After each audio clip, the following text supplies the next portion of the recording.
Really?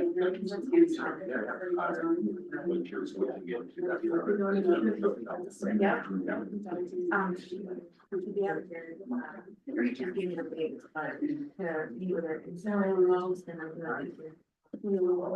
Yeah.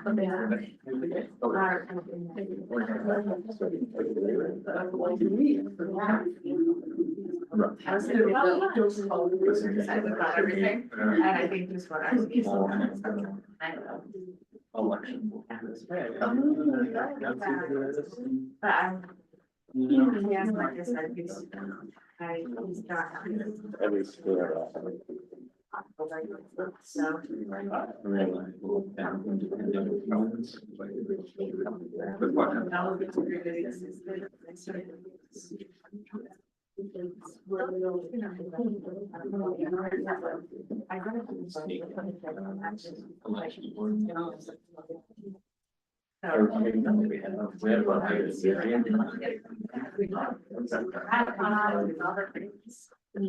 I know.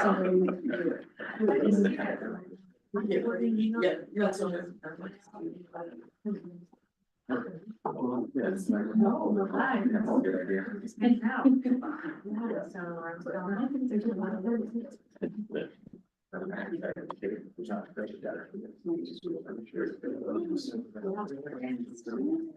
they just like, I just really.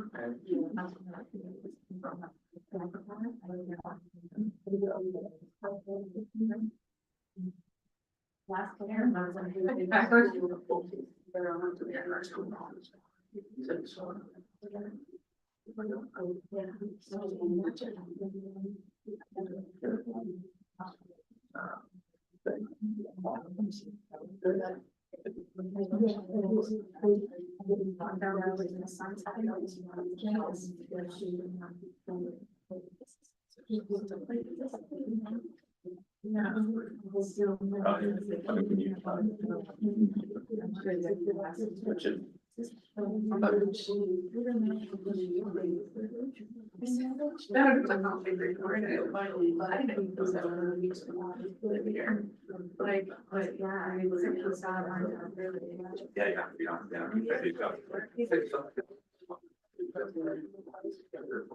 So probably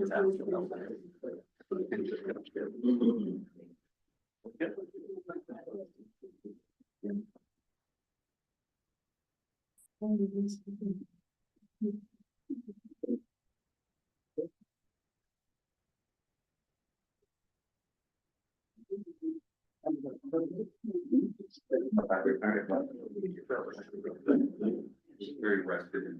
The one I'm doing. Spent some time outside and. What's that?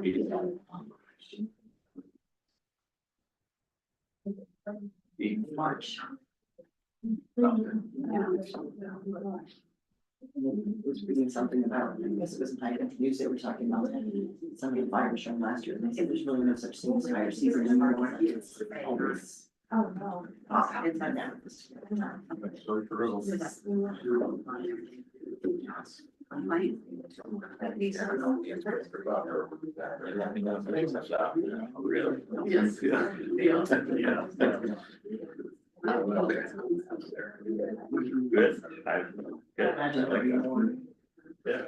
I know refugees coming this way.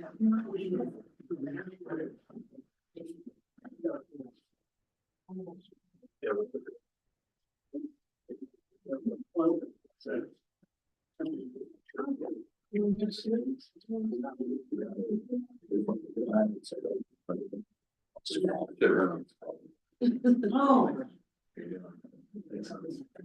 Not productive. No, I mean, I got like, right there. You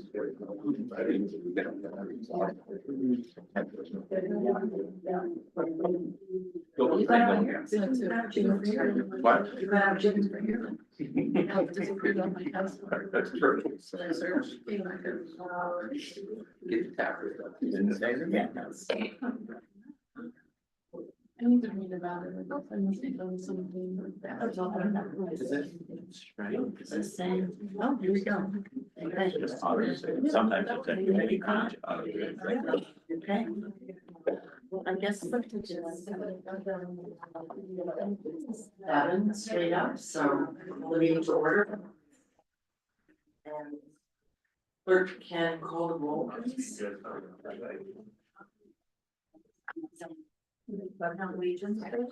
Oh, I'm sorry. Call order, yes, that's it. Join me in the pledge of allegiance, please, thank you. I pledge allegiance to the flag of the United States of America and to the republic for which it stands, one nation, under God, indivisible, with liberty and justice for all.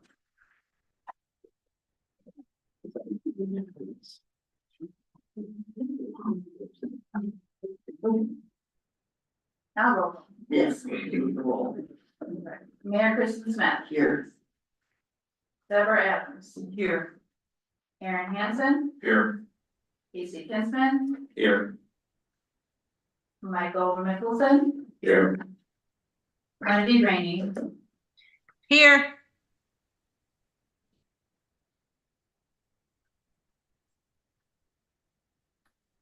Kathy Sherman. Here. Dave Astor. Here. We have a quorum. Great, thank you.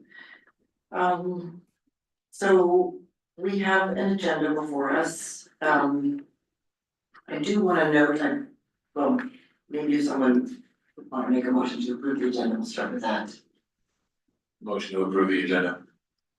Thanks. And so we, as it turned out, we need to withdraw, for the item 14A that we added is no longer relevant because we found out, we learned a little bit more about the requirements for eligibility for this funding, and so the center is not able to apply.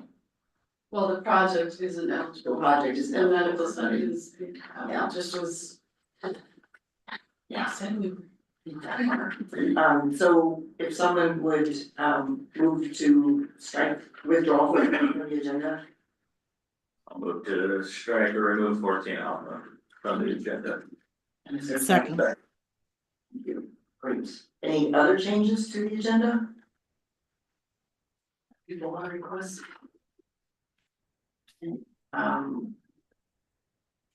Hearing no objection, we'll consider the agenda approved. Okay, so then we move on to disclosures of conflicts of interest in ex parte communication. Does anyone have any conflicts of interest to disclose regarding topics on this agenda? Great. And we will be talking later. I know Susan is talking, the clerk is talking with the Department of Community and Regional Affairs about some training for council members coming up, and I think that's gonna cover the Open Meetings Act and things like ex parte communication, so we'll talk more about that later, because it's something we revisit every other year or every year, and because it's confusing and we're always trying to talk about examples to help explain it, so there'll be more going on with that. So communications by and petitions from visitors, are there any guest speakers? Any audience comments about agenda items? Does anyone want to come up and speak?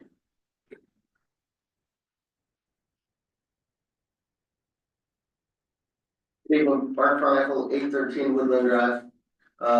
In regards to resolution 4-25-06, the returning of the additional $120,000 into the budget, into the harbor's budget from the city's general fund, in regards to the wharfage, the new council.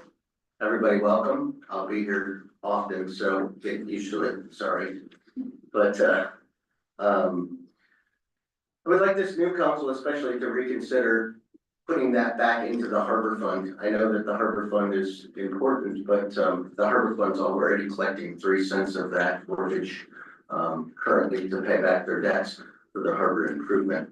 And the additional 3 cents I would like to see removed and returned to the community members to make it a little bit easier to live in Cordova. I mean, let's reduce the tax burden on the community members, on the community businesses, and try to make it easier for the community of Cordova to live here and and work. So, any questions, I'll be around, but, I certainly appreciate, the reconsideration of removing that 3 cents and, returning it to the community. Thanks. Any other audio comments on agenda items? So then chairpersons and representatives of boards and commissions. Student council report, we don't have a student council person here. So then we have the consent calendar.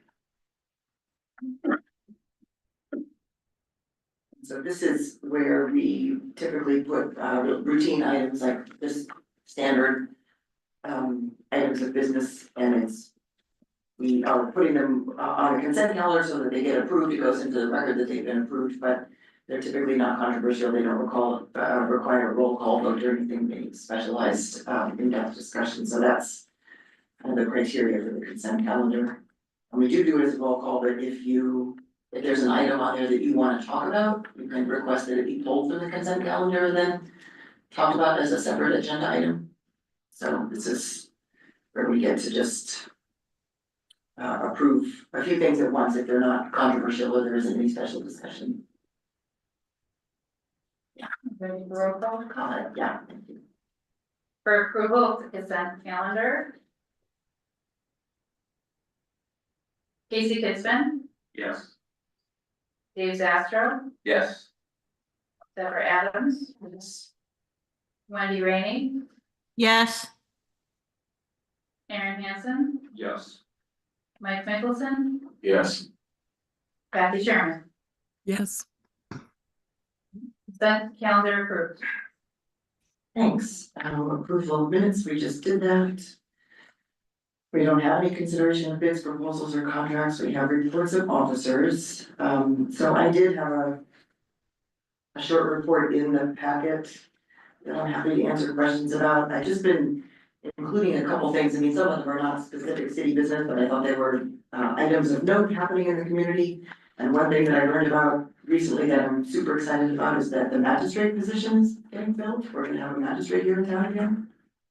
Cordova High School's own Sam Beckett is coming back as a magistrate, which I think is pretty great. And I think that might be starting in May or early June, I'm not 100% sure.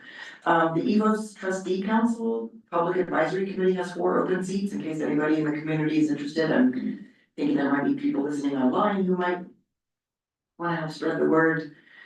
And I guess in general, I am just trying to track legislation at the state level on things like defined benefit retirement provisions for public employees, because I think things like that could help with filling the maintenance and operation positions at our state DOT station here. Tracking the legislation that was recommended from the Alaska Seafood Industry Joint Legislative Task Force. And then I talked once before about PERS, the Public Employee Retirement System, and I have asked Nils Andresen from the Alaska Municipal League if he can present at one of our council meetings, so I will be working on coordinating that. And I wanted to ask, I didn't text Kelsey or anybody before the meeting, but I wondered if and I was gonna ask Mike if you have any thoughts about this, or if you wanna check with CD if we want to have a letter coming from the city about the governor's fish farming legislation. Yeah. I can speak to that. So basically, I'm not a CFU board member anymore, but I am on UFA, which CFU is a member of, as well as the city is a member of. And my understanding of it is that it isn't really going anywhere at this point, but it would be good to have something on the record. While we're discussing items that we should be supporting, I think it's pretty critical to support the $1,000 base student, and so far we haven't yet, right? Is that correct? I don't think we've written a letter yet on that. Yeah, okay, yeah, I would support that. Thank you. Kristen, I would second that. Okay, I would third. great. So it's okay, direction from the council to write a letter to the legislature. Okay, thanks. Okay, that's my report. I'm happy to answer other questions. Just one question, Mayor. You had talked about the Army National Guard, as you mentioned, they was gonna be in town again to help out with Shepherd Point Road. And when they were here last year, they did other community service work. What other community service work might they be doing this time around, or is there anything you know? No, I don't know, but I'm sure we could ask. Yeah, I ran into the guy on the ferry, which is how I learned about it, so, but I'm certain we could track him down through NBE and find out, yeah. Yeah, it'd be good to know. I mean, I'm sure there likes a direction on what would be a Sure. worthwhile thing for them to focus on. Mayor Smith, Yes. along those same lines, I know obviously school's in session now, last year they started a little bit later in there, do we know if they plan on using our high school as barracks during the summer and in turn providing some income? I think so, Okay, yeah. that's fantastic. Yeah, they're gonna be here for a while. There's one other item, which is, there's some legislation to increase the municipality share of the fish tax. And so I think we should support that as well.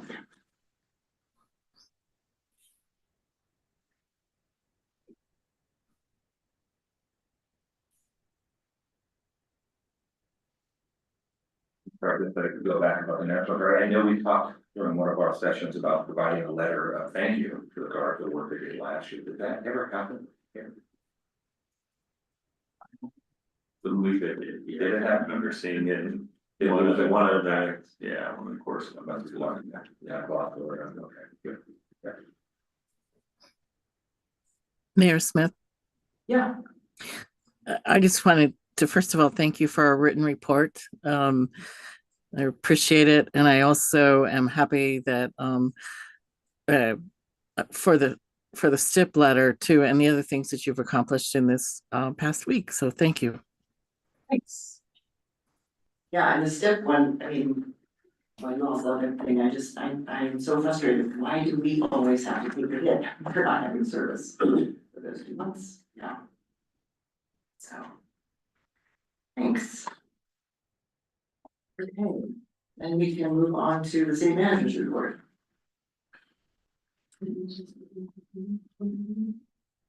Okay. So I have a list and then if anybody has any questions, we can go over them or feel free to interrupt me.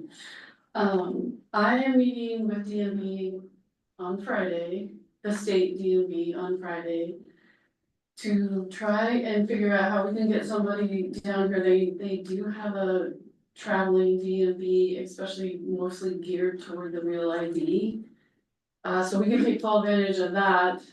And then I'm hoping we can get them to kind of do some other things, because we're already set up. They don't have to bring stuff. If I may, hello, hi.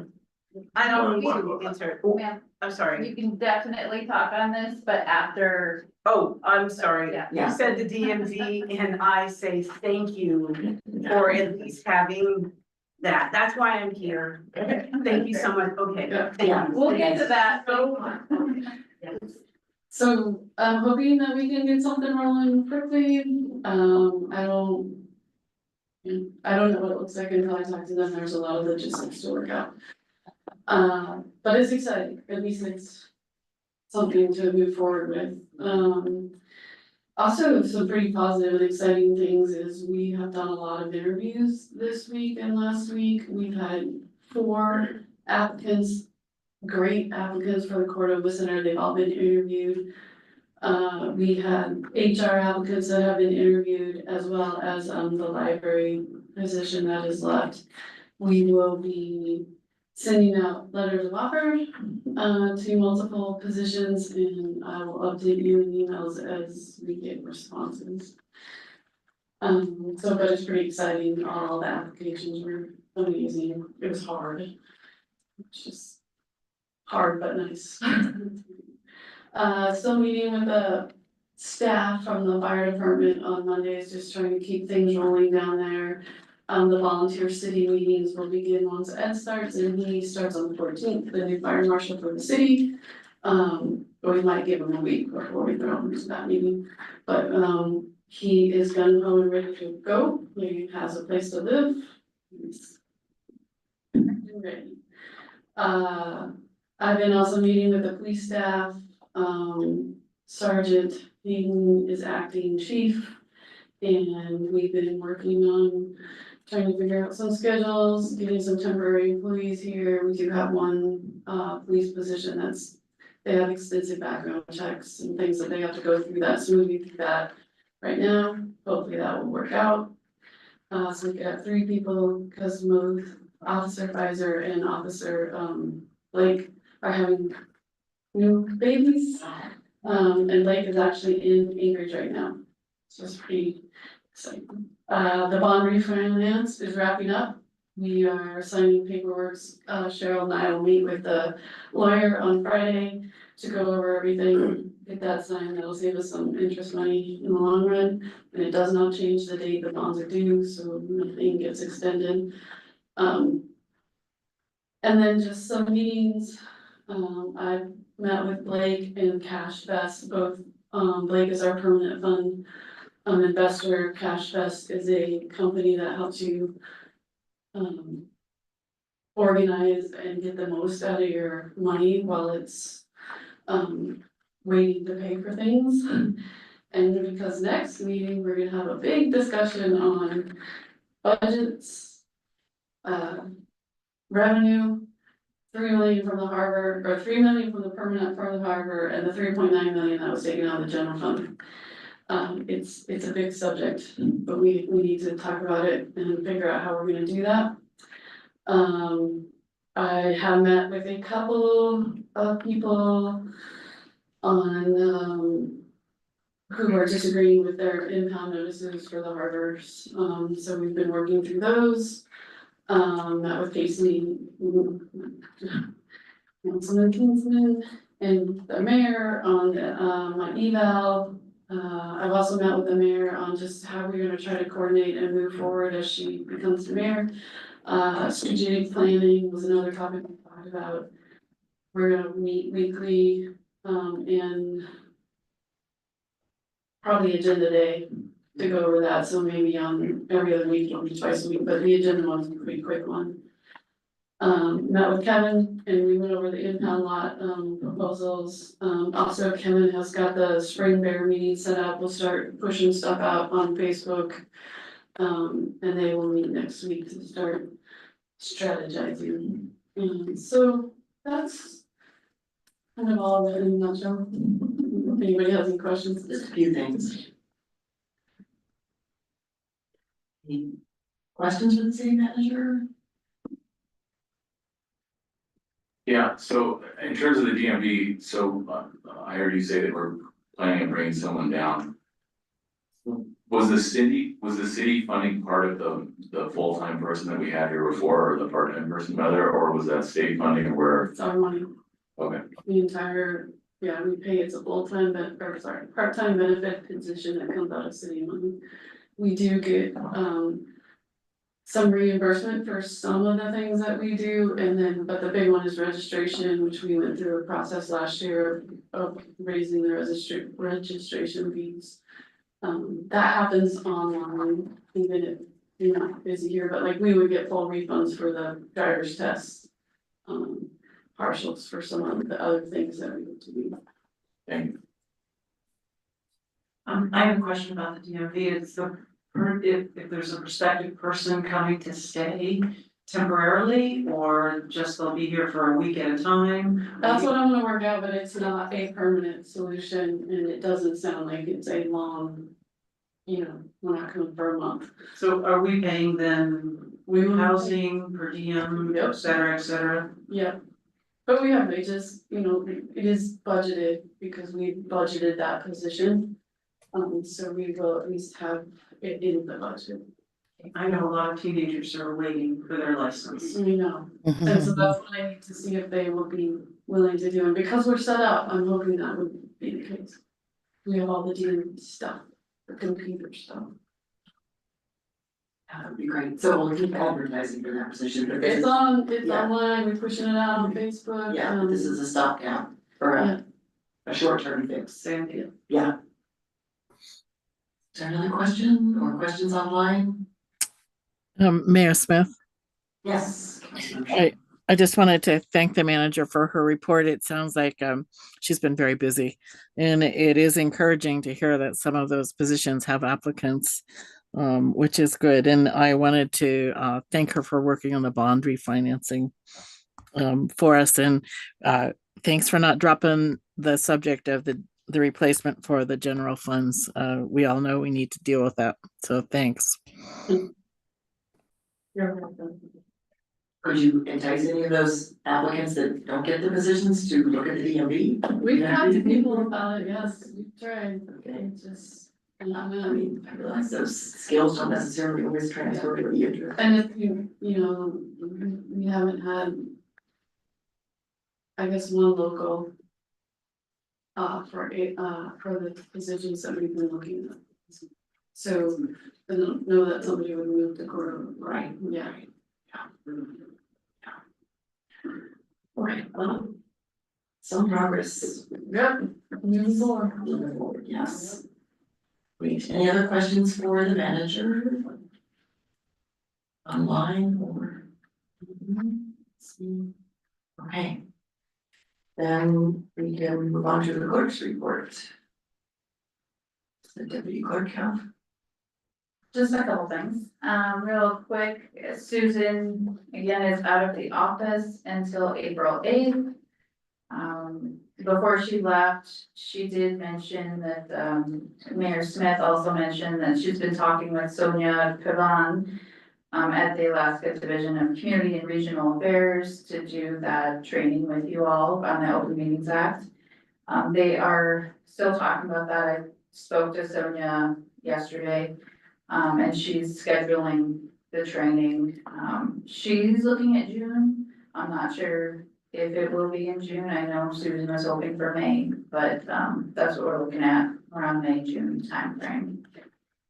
And then on my side, we have about 25 property assessment appeals so far, and that ends on the 4th, so just a couple more days to get them in. I'm expecting a few more, and the Board of Equalization is on the 21st. Arnie is coming, the state assessor, on the 16th, so hopefully he'll be able to reconcile most of those for you all. That's it. Any questions for the clerk? Okay. So the next part of our agenda is correspondence. Wrote a bunch of letters, happy to answer questions about any of that. There'll be some more on the list next time that we just talked about. Mayor Smith. Yes. Again, I'm just going to say thank you for writing these letters, and these were all issues of importance to us, and you are quite timely. Thank you. I would also like to add, Mayor, that especially the EAC, where the timeline necessary for these bids that are coming and pushing that forward, because it's a pretty short window for those bids not to end up creeping up and we have to go back out again, Yeah. or that they do have to go back out again. So hopefully that will happen. Right. Oh, great. Yeah, so good job. Thanks. Okay, yeah, I guess we should check in with Kate. I'll just note. Get an update on that.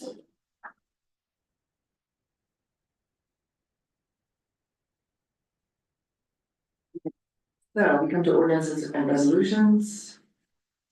And we have resolution 04-25-06. 14. Someone needs to make a motion.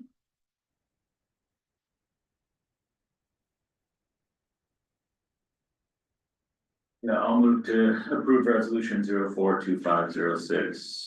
I'll second. Sorry, Mayor, sorry about that. That's about 20 budget amendment. Do you want to speak to that, Councilmember Kinsman? I really just have a question, as you've already, if I might, to the manager.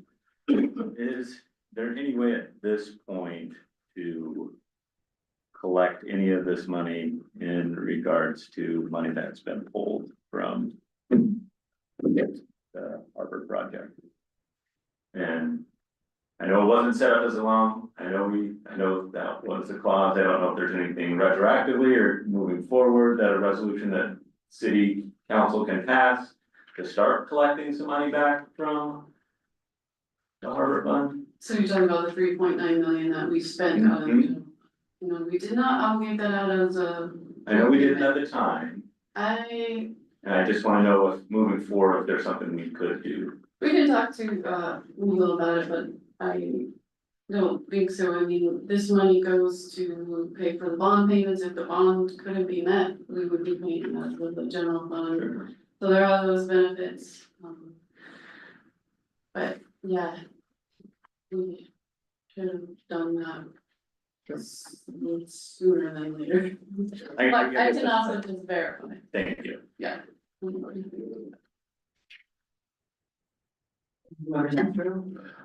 to get it up for discussion, but I mean, I'm in favor of this. It seems like it's a good solution to the issue that was brought up during the last meeting. And I went through and watched the video and read up on it, so it seems like the solution that we need to do. And what was brought up about what to do with that other 3 cent addition at a later date we can talk about, but as far as what needs to be dealt with here now, I think this is the way to go. Yeah, Councilmember. Yeah, I just had some questions. So I'm assuming legal has weighed in on this just to make sure that we're safe to use this money for this purpose. The way we're fixing this, Yeah, yes, this meets all the requirements. Any questions online? Comments? I mean, we can go around the table, I guess I'll just go around again, I'll start with, or ask Councilmember Hanson if you have any questions. Okay, Councilmember Adams. I do not. Councilmember Sherman. Yes, thank you, Mayor Smith. I was just wondering if the new members, is there a way they can be briefed on this discussion?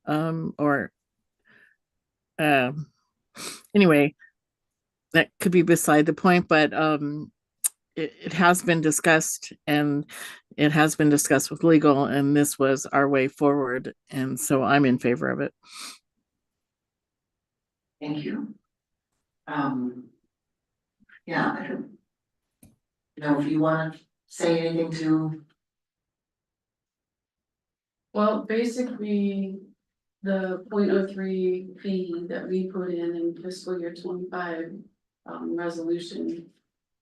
As a wharfage. Fee,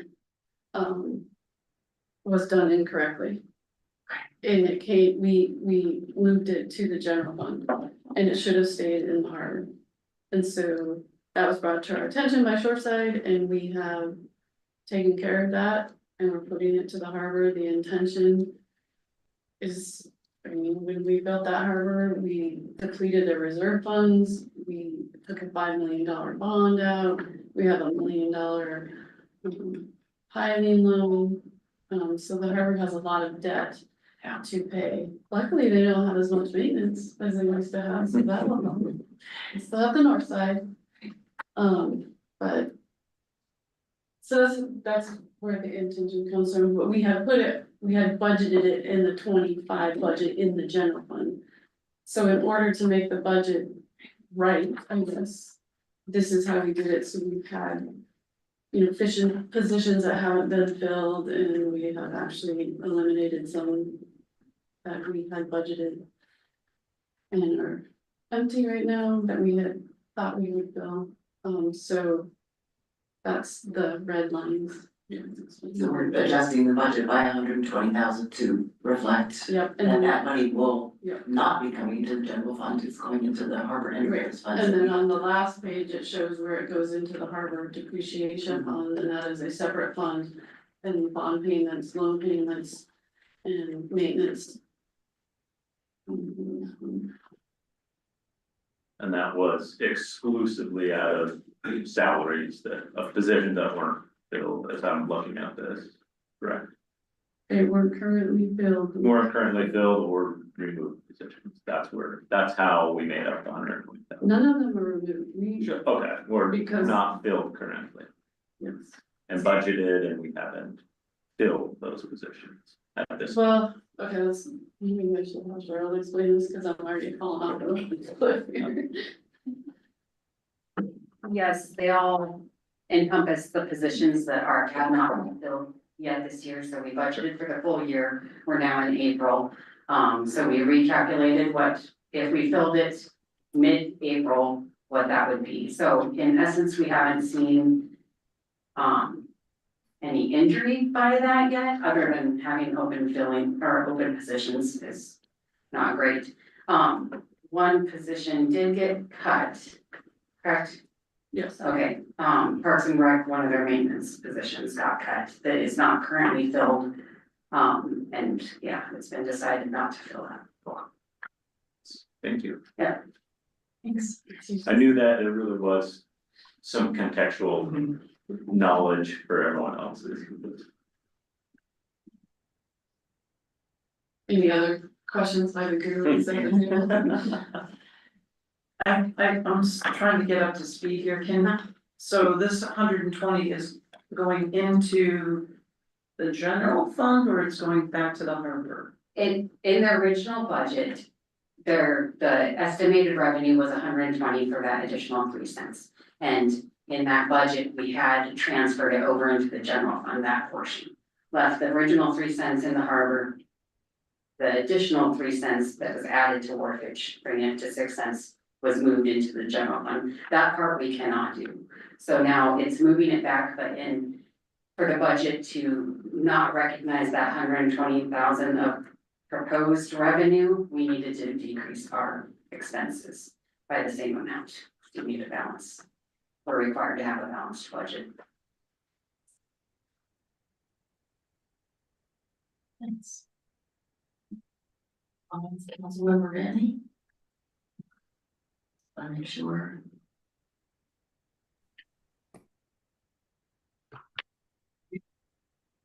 Nope, I'm good. Is a roll.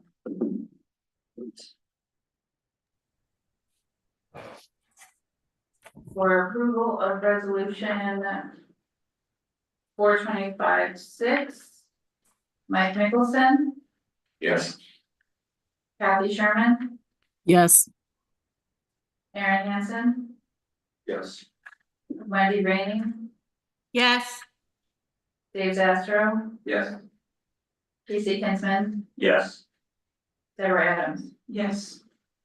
Okay, 7-0, motion passed. Thank you. Excuse me.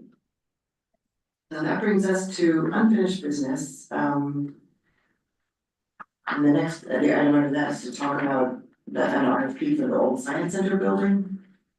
And I think we have some options.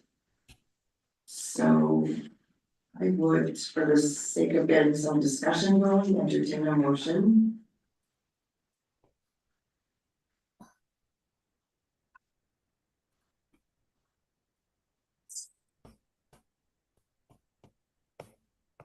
sake of conversation, I will move to direct staff to number 2, publish an official RFP with guidelines of lot 2, block 7A, Tidewater Development Park, otherwise known as Old Science Center Building. Now, in my mind, I think I know what this means, so that's what I'm moving. Great. no second. Who was the second? I think Mike. Okay. Councilmember Mickelson. So, would the maker of the motion like to speak to it first? For the official RFP with guidelines, my understanding is that opens all of these up as options, anything up as options, it could be lease, it could be salvage in full, it could be salvage in part, correct me if I'm wrong. I will let Amanda speak to this. Please. I would not interpret it that way, but I'm Okay. not sure what your thought process. Okay, so, to publish an RFP with guidelines could be anything, any of all of them, I guess, in part, you could put in there with the guidelines under the RFP, so, Yeah, so we as council can create what that Yeah. RFP is. yes. Okay, the scope, I guess, of the Yeah. RFP. Okay, then that's exactly what I would like to have done instead of being confined to one, because correct me if I'm wrong, currently, where it's in salvage. I guess the previous RFP, it's probably closed now, Yes, was a full salvage. yeah, you can, previously, they said for $1,000, you can come in, you can take the whole building away. So, that, they could have salvaged pieces off and then taken the rest of the dump, but the whole building had to go. The terms. Yes, Yeah. yeah, And so, yeah, so, and that's expired now, and there was no proposals for that. So for proposed RFP, what I would move forward is, if I might. okay, And correct me if I'm wrong, point of order, I'm fine with that. I'm fine with the RFP works, what I would, in my mind, would be open up to the full salvage, that's great. And also, sounds like there was interest at the last council for anyone who might be interested in leasing as is. Just to see what interest there is in the community. I think off of previous conversations, shy away from the partial salvage, because then we're left with a mess that we can't do anything with, so we no longer have any leverage for a lease of a partly torn down building, but that would just be, to see. So, that is. So for the record, could you restate your motion with your option in there, just so it's clear? So I move to direct staff to publish an official RFP with guidelines being to make the lot 2, block 7A Tide Water Development Park, otherwise known as Old Science Center Building, available for building lease as is, or available for full salvage. Is that clear? Yes, thank you. Yeah, that of course. I think the second was Councilmember Nicholson. Yeah, I have multiple questions on this, so. Most of them are about kind of the process of how we got here, because, you know, when the science center moved out of that building. It was a pretty functional facility, a lot more functional than a lot of other facilities that are within the city limits. And I guess the things that I keep thinking about is, so if we lease it out as is, what is our liability without understanding pilings underneath it? To me, they look fine, I haven't gone underneath there and looked at it, but I feel like that's something we need to have on the record. I also agree that partial salvage is not something that's in the city's best interest. I think we either need to use it as is or get someone to take it down. And on that subject, you know, I think we're leaving ourselves open for the potential of having different lawsuits depending on whether or not, if indeed we could get a bid for this, that they would have some sort of insurance, because you're pretty high off the ground. I think our biggest thing that we should consider when we're making our decision here is limiting our liability. And furthermore, I think, you know, we've received one proposal, it looks like, and it seems like there may not have been a lot of awareness in the public that this is something that is potentially available, depending on what our decision is here today. But you know, I certainly would support using it for housing, or, you know, it's covered dry space in Cordova. I think that's very valuable, and if it's even halfway decent, we should be moving in that direction rather than tearing it down. One last thing is, so I know there's been some plans on what to do with that area of the harbor, so I guess just as someone that's trying to get caught up, what was the reason that we were seeking a bid to demolish it? I think it was because the city had put together a port and infrastructure development grant application, and the thinking was that if that funding was awarded and we would be required to have a match, that part of that redevelopment of that side of the harbor would include putting in a floating fuel dock that Shoreside would put in, and that would go where the science center is now. So some of the thinking, I think, was to move that structure out of the way to make room for that.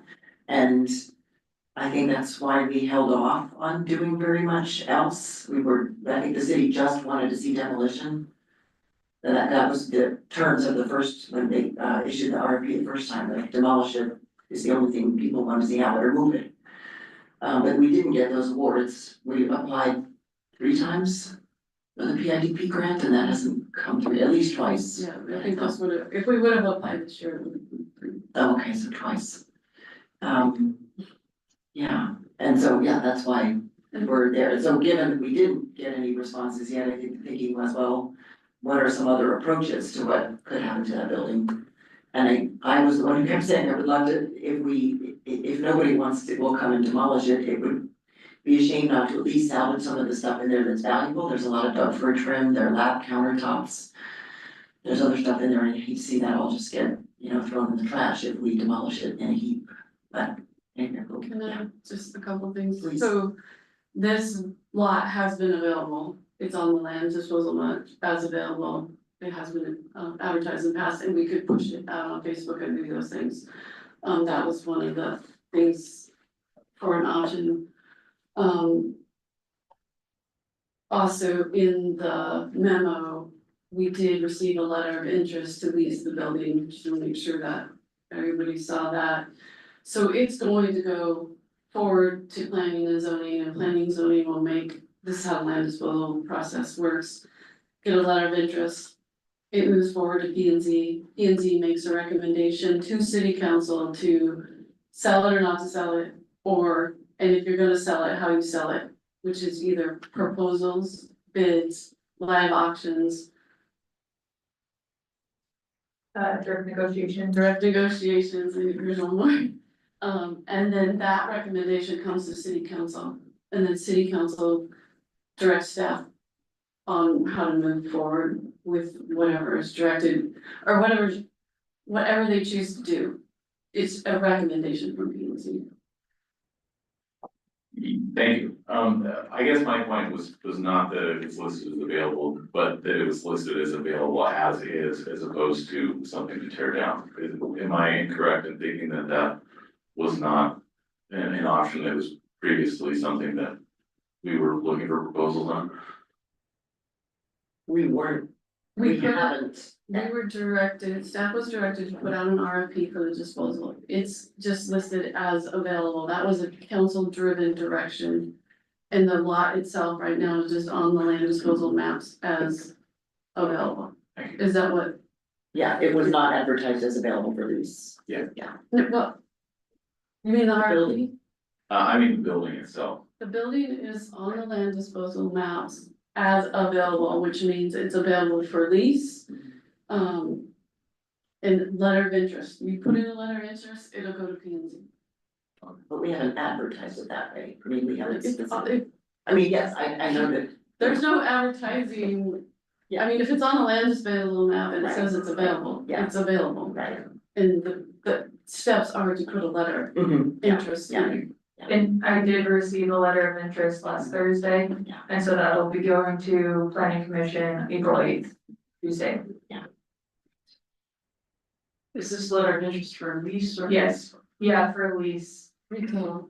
as is lease, yeah, retail, and then, I believe they said they wanted to do community and events, artist in residence, short-term rental housing space. So it's kind of gonna be a mixed use, property. So if we wanna go around the table for comments, Councilmember Adams, do you have comments or questions? I would just like to see that building put to use rather than demolished, but, cause I've spent several events in there with, when the science center was there, and I'd like to see it put back into use somehow. Councilmember Sherman? I'd like to see us move forward one way or the other. Um, I think we need to follow the process now because there is a letter of interest, so we need to follow through with that once it comes before council. I guess personally, um, I feel like it's been made very clear that that space and that facility is available.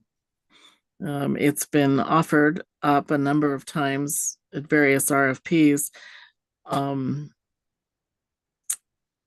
but we need to do something with it one way or the other. And so at this point, I feel a little bit trapped in that, not trapped, but there is a proposal now that's moving forward. And I guess I kind of feel like we need to see that and follow the procedures as our task next. So thank you. Councilmember Manning? Yeah, this building, my only concern about this building is when the Science Center left, we were kind of under the impression, I think, as a whole, that the building was not in good form. Mhm. So the fact that we're talking about renting it out without having, a professional take a look at the pilings, that's my only concern, is just where our liability is going to end. It was my impression when the Science Center left that that building was not in the greatest condition, and having it sit with the heat turned off and everything else certainly hasn't helped it. If it is in good condition, I think we missed a great opportunity to get somebody leasing that building a long time ago. But I just worry about the city's liability moving forward with a lease option now, before it's checked out by an engineer. Sastro? Yeah, so I guess speaking to what Councilmember Kisman actually proposed, I would say I'm for looking at a combination of possibilities. So if it means we put it out for proposal for an individual or group to take the building and tear it down or remove it, potentially leasing it, I think we should have both on the table. I do agree that if it is going to be leased, I know that the planner did go take a visual look at the building to see what it looks like. And thank you for all the information in the packet about your review and how it looked and your understanding about, especially the pilings and doing a visual inspection. It doesn't really tell you as much as what's below the water line. So those are things that I think still need to be evaluated. And your report also saying that the fuel tank isn't even there for the heater system for it to function. So also there's potential roof problems. So I do believe that we have to have a good idea of what it would take to make that leaseable before we lease it, and whether that's during the process of evaluating proposals. Because one of the things as council members during the proposal process, we can entertain a variety of ideas that people propose and then pull everything back if we feel like there's nothing valuable there to say yes to. So tonight's decision isn't the end of the road for us. We have decision points all along the way. So I think tonight, putting it out for proposal is the right thing to do, see what we have that comes back, and then work with whoever makes proposal on how we want to move forward. So if somebody wants to lease it, maybe they want to do some work on the building to make it usable for whatever thing they want to use it for. And if somebody comes forward with a great plan to remove the building, and I think we're in that position for the potential to remove the building because of, as you had mentioned, Mayor, about the desire to do North Harbor reconstruction. So that would be in the way of some of the plans we've had in place. I do agree that if we do a lease, that we have that option out of 18 months, just in case the plans change on how we want to do any renovation in the harbor to give us that out. But yeah, I think putting it out for proposal at this point for those two options is the way to go, and just so we get it coming back. And definitely we've got a potential leaseor, leasee, that the planning and zoning is going to be reviewing, so it'll be good to see what that comes back down. But they'll be just one of potentially many, we hope, that have a desire to use that space. So those are my thoughts. Thank you. Councilmember Hanson? I agree with the previous council members, just be conscious of liability and awareness and moving forward. Thanks. Okay, Mayor, may I ask one other question? Do we, you mentioned 18 months, is that the general timeline for this process? Or do we have a timeline do we get to establish the timeline? Or, you know, if we don't get I'm thinking of another scenario that we don't get any proposals that are viable. Do we then have an obligation to make a decision ourselves? And the city has to dismantle that building? So, sorry, the 18 months in the lease is like the clause in the lease where if we find out that we get grant funding, it takes about 18 months for that funding to come through. So we could then give, the lessee notice that we've got the grant funding and we're going to, terminate the lease and they have 18 months to find a new space. Okay, I misunderstood the context of the 18 months, but do we have an RFP timeline?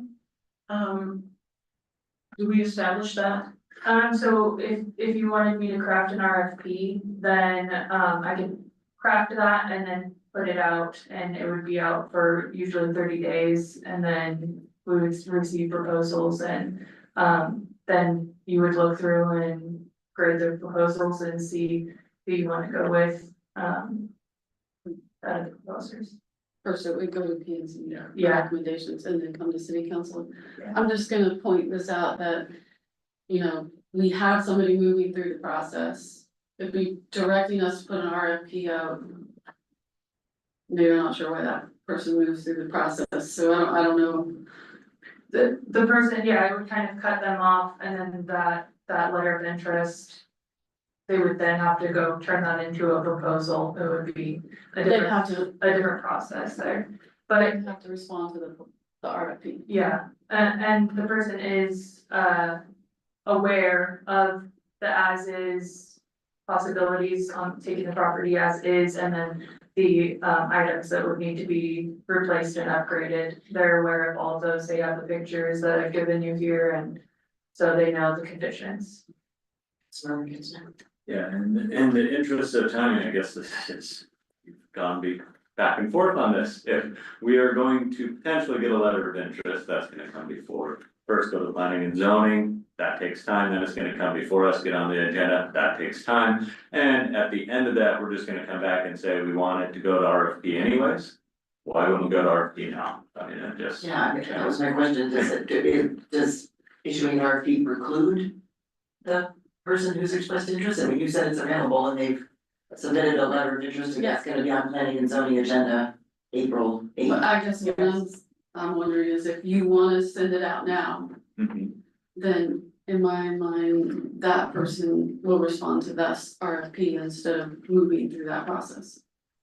What would, Okay. because we can't change it to direct negotiation if we have an RFP out, right, so that's what I guess I'm trying to get at. Right, okay, Councilmember Middleton. Mayor Smith, I think, so there's three things here, because.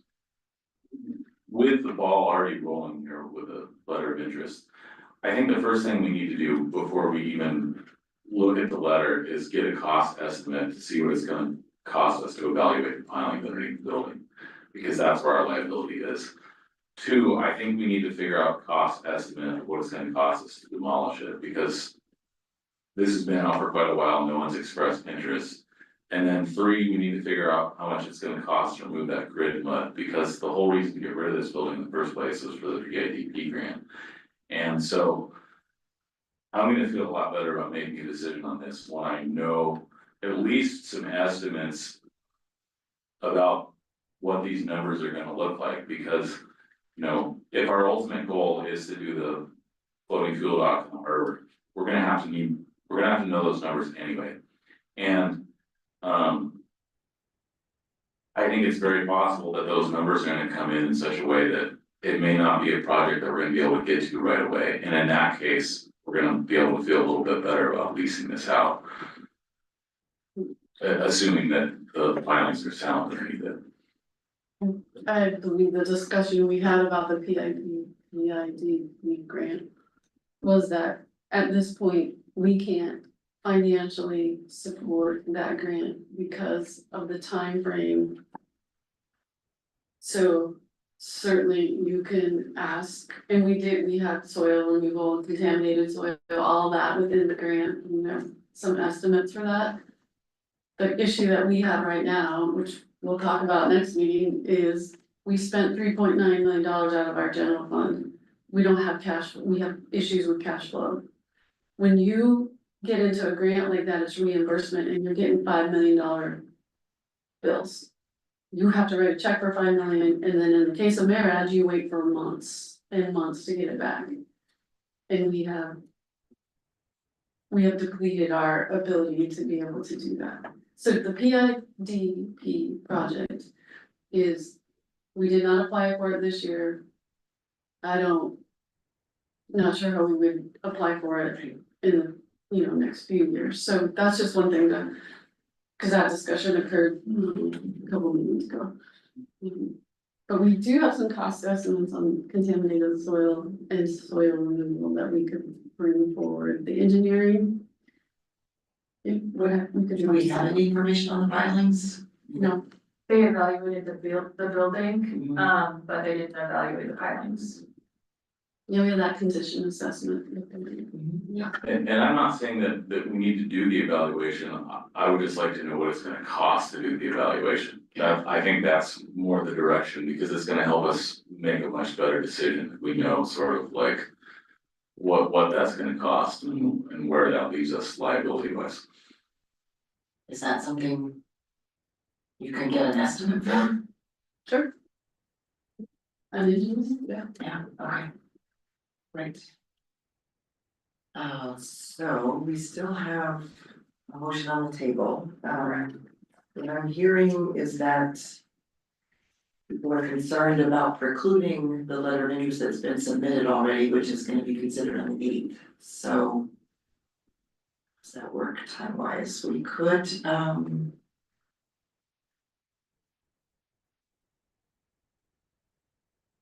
we have another meeting on the 16th. The deadline for submitting stuff to the packet for the 16th is the 9th, which is the day after the 8th. So I guess in theory, we can see what happens at the meeting on the 8th. And It's just, you're gonna get a recommendation. from planning and zoning. Yeah. Yeah.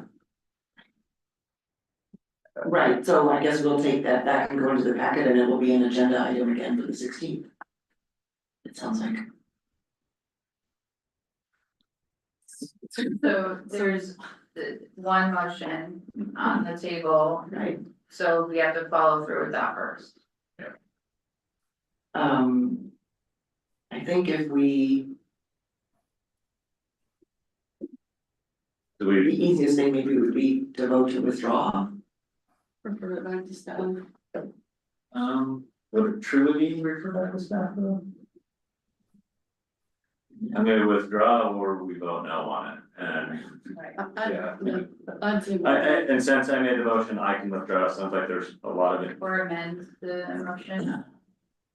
I'll just withdraw it and due to, I'll refer some things to staff with estimates, that was something that came to.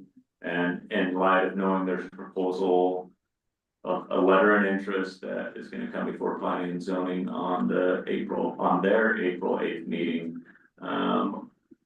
Withdraw to see what we hear further on that proposal. Is that clear? Can I just clarify? Because the Yes, second. please. So the three things you want to know are the engineer, what's an estimate for engineer to look at the structural soundness of the piles? An estimated cost for soil removal. And contamination, I think, has to be addressed in that. And then what is the city's liability? With or without an engineer's estimate? Well, yeah, I guess the cost of removal, so that we know sort of. When we're evaluating it, we can just be aware of all the costs that it's gonna take. In order for us to do the PIDP grant, which is the whole reason that we were gonna remove it in the first place. Because I'm sure the cost estimates have gone up significantly.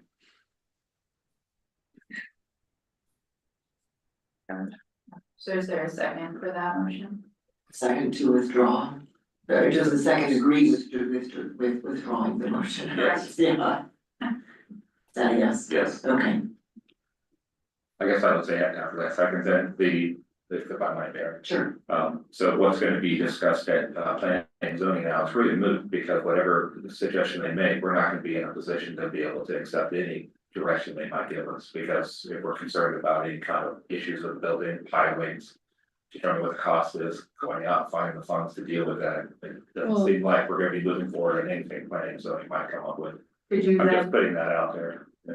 could you then recommend with a stipulation that this be, the pilings be evaluated before it would be leased?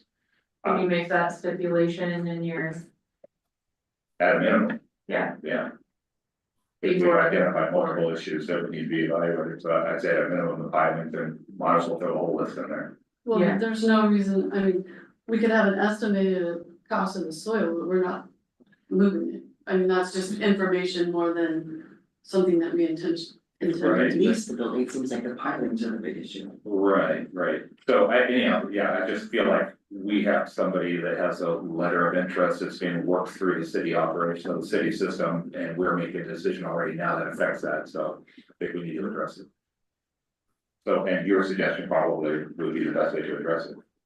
well, I think that if planning and zoning says to go with direct negotiations and that was their recommendation, and then you can come as the city council and make a recommendation or make a stipulation on that to then say, we would like the pilings evaluated before any lease.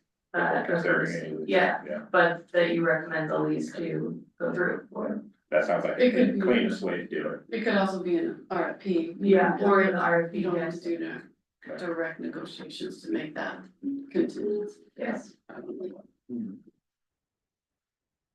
Yes. I would just make one other comment on that, so. I know multiple of the fish processors here evaluate their pilings, and there may be a way. If we move beyond this, to get those same people to look at this when they're here, so. And something to consider. Potential cost savings there for, yeah. We stay on a visit to town, yeah. Miss Mayor? Yes, Yeah, you also may want to look at, talking to, the native village and seeing what kind of professionals are here for the Shepherd Point project. There may be a way to tie in at least getting, some sort of professional to take a look at those. I think there's a lot of stuff happening around town, and it may be an option for us to tag team something to get it taken a look at a little quicker. I just would feel a lot better going forward with a lease. If the building's structurally sound, I have no problem leasing it out. I just am not convinced that it is, and don't want to see the city get into trouble down the road if it turns out that there is an issue.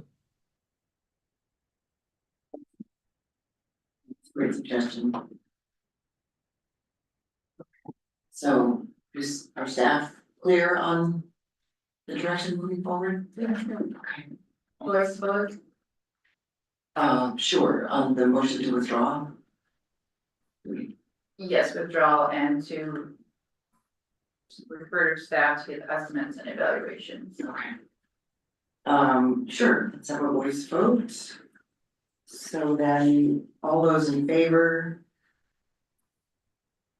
of directing staff to do what we directed them to do, which is to get an estimate on the pilings, and I think that's the starting point, right? Cost of demoing the building Right, and remove tideline, mud and contamination. okay. Yeah, so all those in favor of directing staff to do those things, please signify by saying aye. Aye. Aye. Aye. Any opposed? That motion passes. Yep. Thank you. 7-0.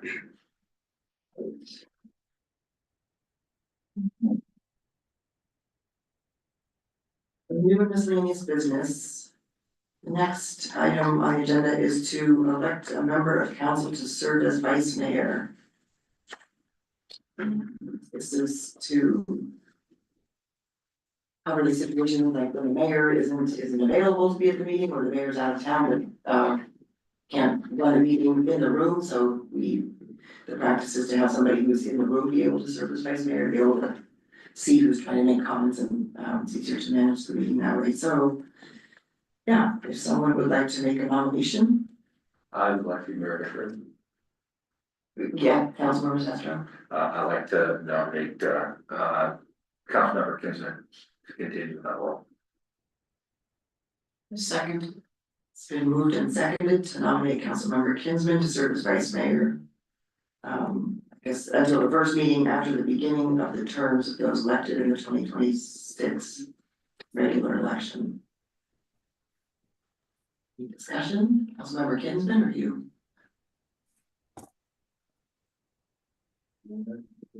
Consent.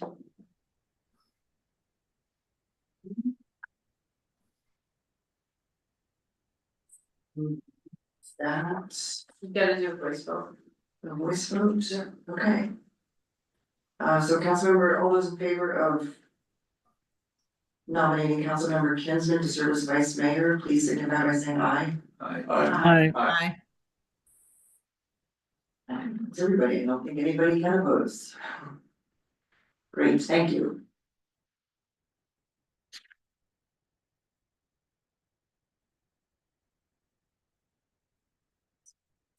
So pending agenda, capital improvement project list. And elected and appointed officials, there's some material that's in every package, just so that we have it there to refer to. And what we do, we have the practice of talking about topics that we wanna make sure get discussed in the future. And so this is kind of like the way we keep track of them. I was gonna call it the parking lot list, but it's more than just that, it's the way we track issues that have been raised for discussion, and making sure that we eventually get around to addressing them. So, we've talked so far about, we know that the RFP for the old science center building is gonna be talked about at planning and zoning, and probably will, in some form, will be on the agenda for the 16th. And are there other items that we know about? You've talked about, there's gonna be presentations from the financial advisors for the 16th. They will be included in, my whole Mhm. discussion, and Blake will be here to address the permit funds. One question I would have is, so we have a tentative scheduled work session before that meeting for strategic planning. It's a pretty complicated conversation, the whole 3 million, 3.9 million, where we're at. I don't know if you guys would be more comfortable in having a work session talking about that, and then having potential action items on the agenda. Yeah, I prefer that route. Cause then we can have more of a conversation, I'll do a PowerPoint, so you can kind of see the grass. And things like that, but then we also have the strategic planning work session that was tentatively scheduled for that. I think that would be a lot. We could either do something, after that and in between the next meeting. For the strategic plan, outside of following meetings. Or we could just attempt to do it all in the work, in And all in. Yeah, so I would move that we, or recommend that work session for the 16th be geared around the cash flow. I think that's, given the scope of everything, I'm sure that will be discussed there. My brain will only want to focus on that. I'll only I be able to- second that.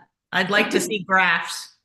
But I would, and especially if, I don't know where you're at with our strategic planning, if there's benefit after that meeting, between the next meeting. To have an hour in there, or hour and a half, whatever it might take to, just circle back to the work we've already been doing on strategic planning. Yeah, Okay. right now I don't know what I'm at. Okay, so then it sounds like we could use a little more time, so let's do that. Yeah, more of an update rather than a working session. Without just saying, Councilman. No, I'd be interested in a work session. I wanna make sure that it's worth all of our times in the work session, if that means a little more time for the manager to. Bring some more information to us, that'd be great. Yeah, and I think after we have a conversation about cash flow, that may also help steer some of that strategic planning conversation. I was, we had talked about, and I failed to follow through with sending the new members the strategic plan. Kind of work session packets that we have had, and also the, comprehensive plan link. I think the clerk did that. Did she do that one? Okay, yeah. Yeah. Strategic planning. So we're And I think- focusing on the cash flow. Decisions we need to make around the 3 million, focusing on that for a work session on the 16th. And then depending on, I would say at the pending agenda on the 16th, we can decide the Yes. date for Yeah, strategic plan. that's good. Other, Is there anything we can take off? okay, sounds fun, isn't it? Let's see. We did the RFP for the residence on Sanitary building. Yeah. That's it.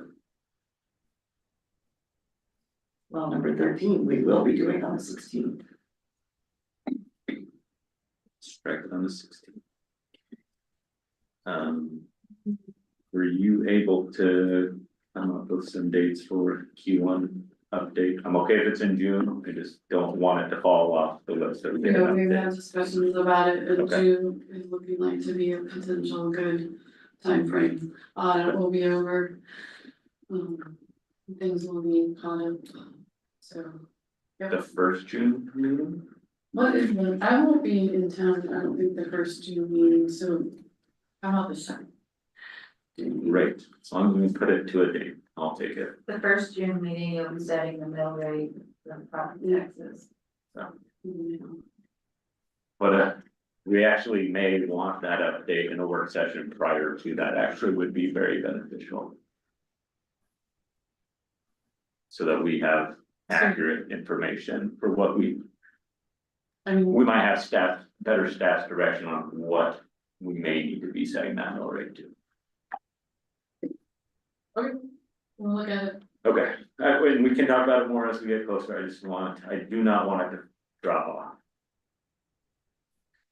I would say we could remove as number 6, that explore methods to capture tourism dollars by requiring RVs to use food facilities, because I was the one that brought that up when I was on council, and what I meant was, I know that there are some RVs that come to town. I didn't mean that we have to confine them to the camper park or other places, but I just felt like if they were, I know that they like to come to town, a lot of people like to come to town and kind of park in little pullouts off the road somewhere, but they still end up using our dump facilities and getting our water, and I just was trying to think about, is there a way to capture people using our systems, even if they're not paying to stay at the camper park? So, that was what that was about, but I don't know. Mayor that- Smith, Yes. Councilmember Sherman. I was just gonna say, I think that could be removed. Mhm. We have the dump station at the harbor. If you use that, and RV people do, you pay at the harbor, so there's a fee collected there. And I'm not sure about water, but I mean, same thing could be in place, and I just something that I think could be removed at this point in time. Yeah. Yeah. So number 6 can just come off. Okay. Yeah.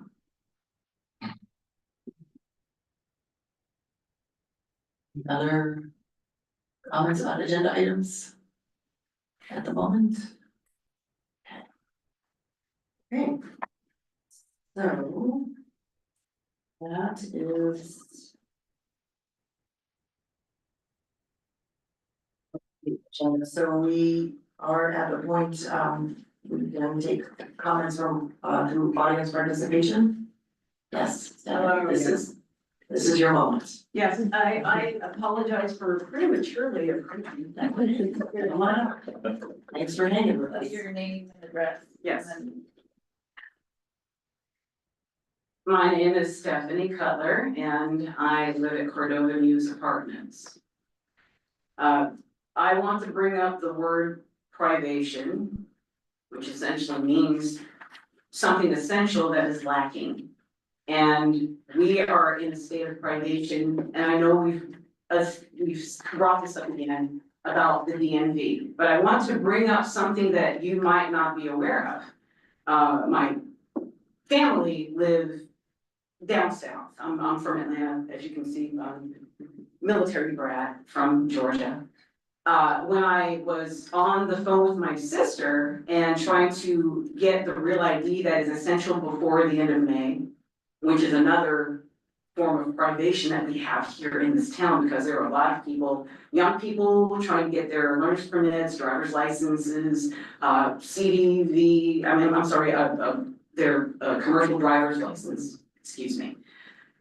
We are in a state where I had talked to the Anchorage office and they actually weren't aware that we were closed. Because I don't wanna go into details, but I do have it on my phone, but we had gone back and forth and my sister and I from Virginia Beach, Virginia, and here in Cordova together saying, they're asking us to send pertinent information, private information. But are we sure that it's going to get there? Well, I wasn't really sure. Good thing I didn't, because they weren't aware that we were shut down. Now, if we have this disconnect here, and I love this town because I've been here 25 years. It's the last safe place on earth as far as I'm concerned. But for the fact that Anchorage was unaware that this small town didn't have the resources to get everything that we needed to get done as far as licenses and permits and everything, was kind of odd to me. You know, I'm not blaming this town at all. We do the best that we can. We're trying to get as many people as can. You said we are doing our best here. But the bottom line is that we have such a privation where we have the lack of essentials. Something as in a town that is essential to Alaska as far as commercial fishing and far more. Okay, now we're getting our herring back, we're getting tourism, we're seeing people from all around the world year round, getting to know people, people are connecting here. This is the place to be. My only grievance is not just what's going on here in Cordova, but with the state at large. It seems like just a disconnect with every community here. It seems as if there's a personal agenda instead of a community agenda. And the reason that I'm here is I'm hoping that we can get back to the reason that I moved here in 1999. Once upon a time, you can only dial 4 digits and boom, you got connected with someone, right? We have so many people around that you can get angry at them, and that by the end of the weekend, oh, we're having potlucks again. Yeah. And this is what I want. I want to end the privation, and I want to bring back the personal connection. So that's why I'm here. So that, and let's bring back that DMV so we can travel. Because by the end of May, whether we have or not, we have senior citizens and others who can't travel. We don't have, some of us don't have the luxury to just say, oh, I can just get on the ferry or I just fly out to Anchorage. Some of us don't even know what outside the airport. You know, I don't even know SeaTac. So that's something else that should be considered when it comes to keeping something like DMV here, getting passports, so we can see someone without having a bereavement excuse to get on a plane, right? Yeah. So Thank you. in the name of privation, but into the preservation of this beautiful town of Cordova, thank you for letting me speak, and my apologies for getting respect. Okay. So anyway, Yeah. again, thank you so much. Have a good one. Thank you. Okay. Thanks, Stephanie. Any other audience comments? I think just, so that people know it's not that this, the city has the resources, we're just looking for someone to take the job. So it's a funded position, we just don't have any applicants. It's the main hang up. Okay, so now we'll go to council comments and we'll just go around the table. And maybe I'll, because they're, used to it, I'll pick on the people online first.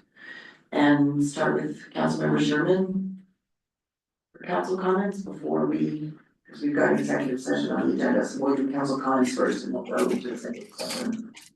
I cannot wait to be back in person so that I don't get picked on first.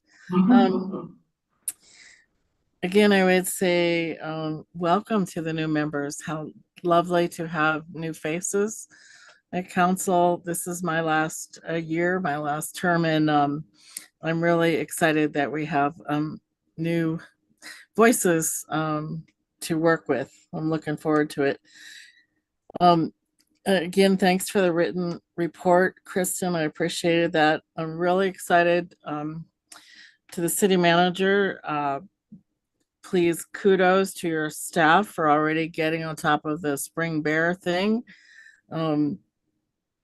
That's just excellent that we're already ahead of the game. And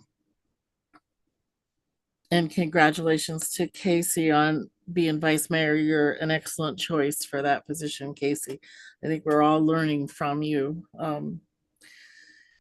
I just wanted to say a couple things. I'm anxious to be home. This has been too long for me to be gone from our community.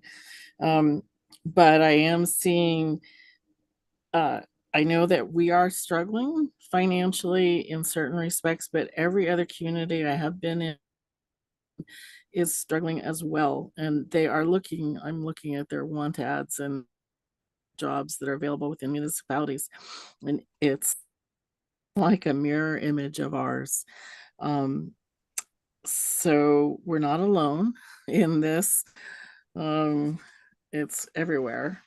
But as Stephanie just said, I think it's important that we support our community as best we can and do all we can for our community and try and make it as strong as we can. So it's interesting to travel around and see other places, but there is no place like home. So thanks. Thank you, Councilmember Sherman. Councilmember Manny? Yeah, congratulations to everybody. It did my heart good to see the mayor's seat and the new faces at the council table. I enjoy that. Enjoyed the conversation. Thanks to Amanda Hadley. She is very thorough and presents a lot of information coming from P&Z, and I think that's been amazing. And I appreciate her efforts. Thanks to Sam and staff who always seem to come prepared for whatever we throw at them and at least take it graciously. Casey, congratulations on vice mayor again, and I hope to be at the table at the next meeting. Thank you, guys. Thank you. So I'll go to Councilmember Adams. I'm happy to hear that there will be a new magistrate here in town, that you mentioned. And also about the possibility of having someone at least come to handle some of the DMV issues and real ID problems, because, that is going to stymie a lot of people, getting out of town if they don't have real IDs.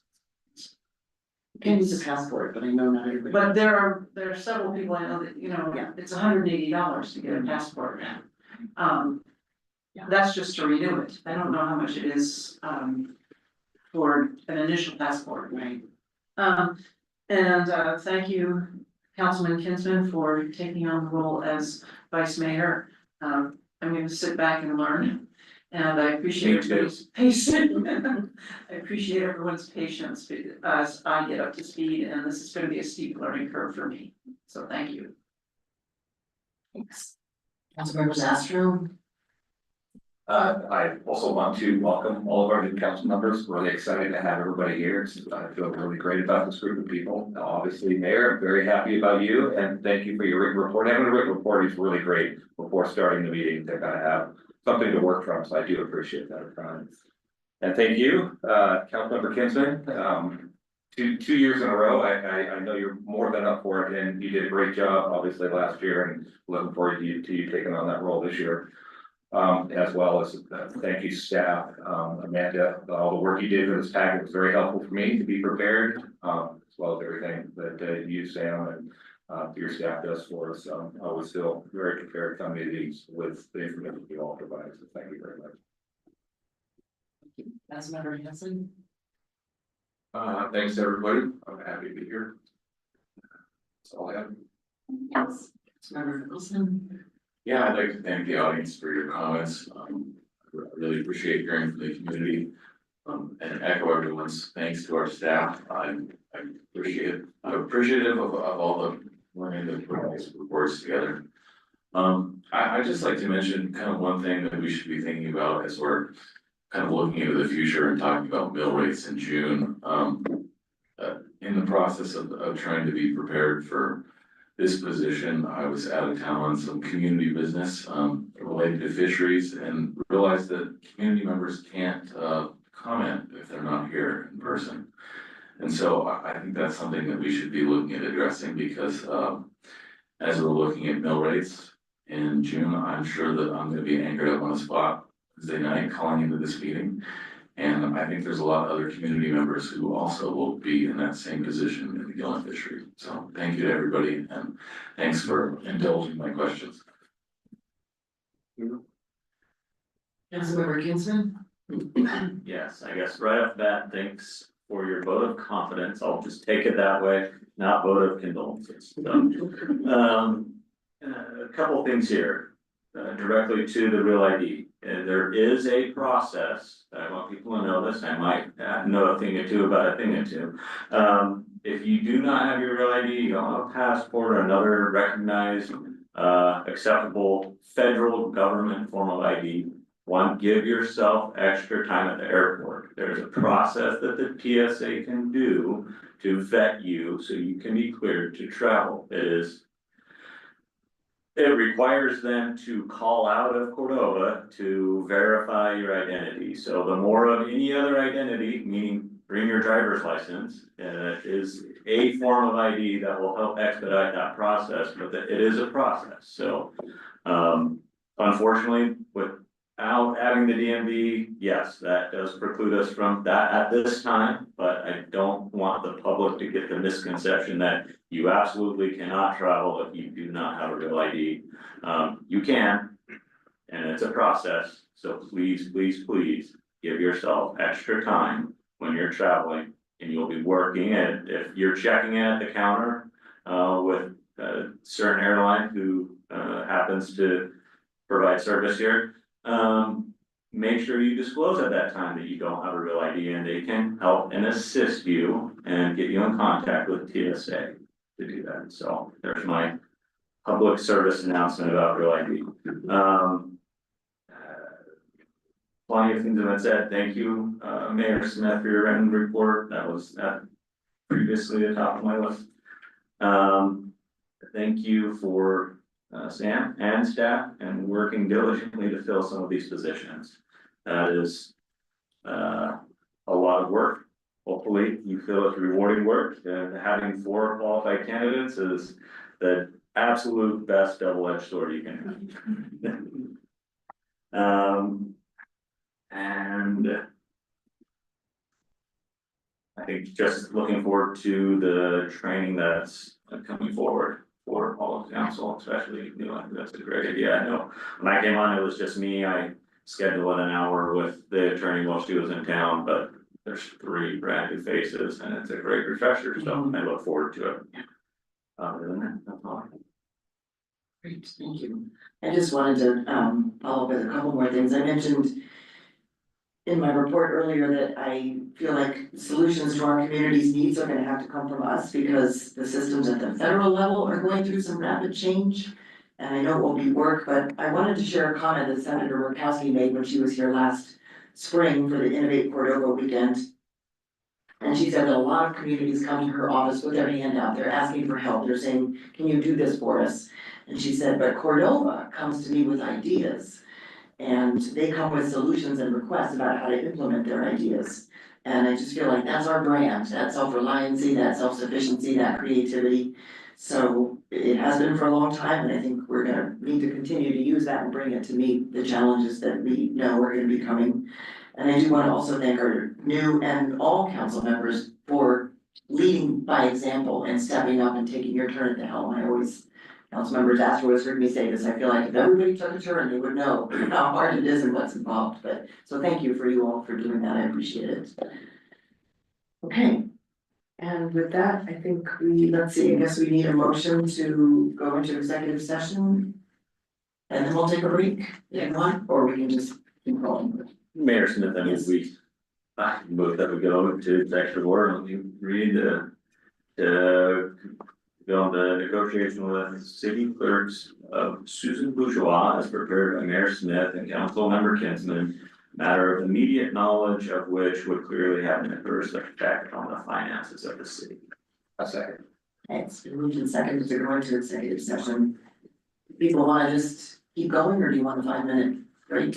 Well, we have to take a break anyways to Clear. clear the Okay. room, turn the Yes. heat off. Okay. Small break would be appreciated. Thank you. 5-minute break. All right. Setting the timer. Do you wanna try that out, or you think it's good?